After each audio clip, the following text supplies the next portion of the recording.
A disgraced former Israeli minister, now an accused Iranian spy, is standing trial right now. Thanks for tuning in for your daily dose. Prosecutors say Gonen Segev provided the Iranian government with dozens of reports with the goal of harming Israel's national security and putting Israeli lives at risk. Segev is a former minister of energy and infrastructure. Prosecutors say he visited Tehran several times to meet with his handlers. He is charged with an upgraded criminal spy charge called aggravated espionage.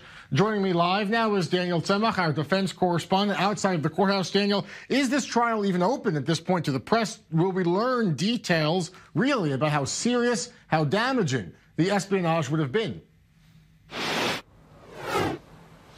Well, Jeff, there isn't much that we're actually being exposed to from the sensitive details of this case. The detail has indeed been actually closed to the press because we're talking about information that is not supposed to be public.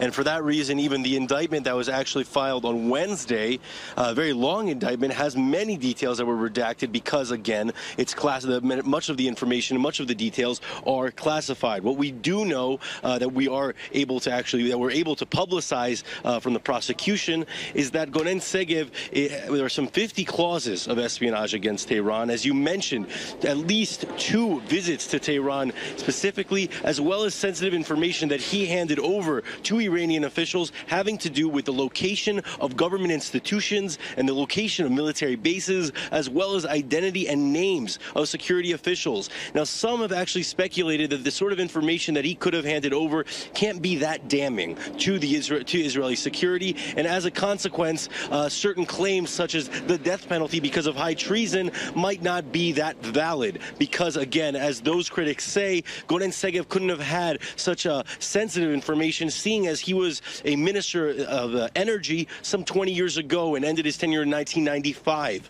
But we are talking about an individual that was also a member of the security cabinet, so this is definitely a matter that the prosecution and the Israeli government is taking very seriously, and it's oftentimes being called one of the most high-profile cases of espionage in Israeli history. Do we know Daniel Segev's defense? Does he have is he talking about why he wanted to spy for Iran in the first place?